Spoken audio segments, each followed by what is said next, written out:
Hi, Dr. Wood. So, for my presentation, I am doing it on the podcast that I listen to, which is I Am Not a People Person. This podcast basically just address the skills that people have. Um, and in the podcast, they broke it down into 6 tangible skills that non-people can be mindful of when having conversations or when in business meetings or just in general so that they can become more like people. So in general, when you meet a people person, they are kind, they are welcoming, they introduce each other, they are um, just very aware of what is going on and have a positive spirit about themselves. So in the podcast, they addressed 6 different things. So the first one was behavioral remedies, and it was just a change of attitude, basically. So the example was if a boss comes in yelling to the workplace, the whole goal of asking that boss to stop yelling is not because you don't want them to be upset about something, but because you literally just do not want them to yell. You do not want them to raise their voice in a situation. After that, we have introduce yourself, which surprisingly is something that not many people are good at. But walking up, saying hello, making sure that other people know each other, even if you have just seen someone in a previous meeting or anything like that, going up to them and saying, "It's funny seeing you here again," or just something to signify that you acknowledge that they are there.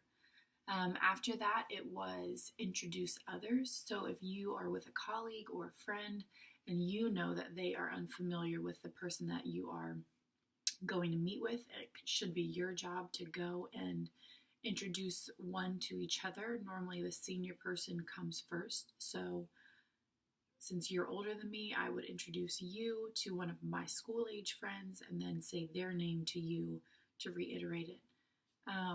The next thing was use salutations. So this is something that iPhones, especially Mac, even anywhere really, has made very easy, is you can insert a salutation super quickly. But using salutations helps it look like you are addressing something to that specific person.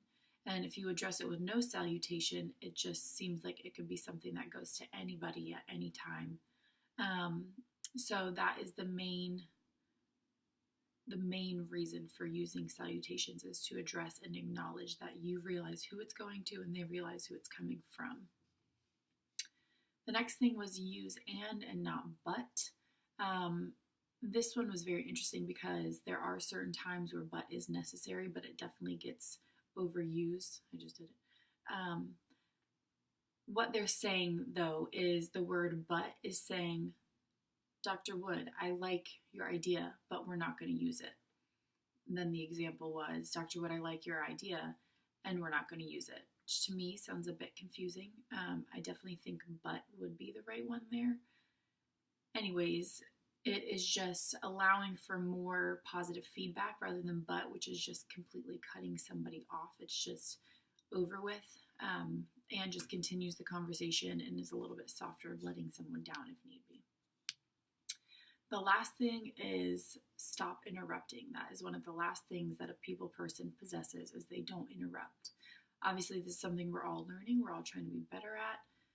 But at the end of the day, the main point of someone interrupting is to correct or rebuttal someone. So the whole reason people are known to be kind is because they give the time to someone to listen to them.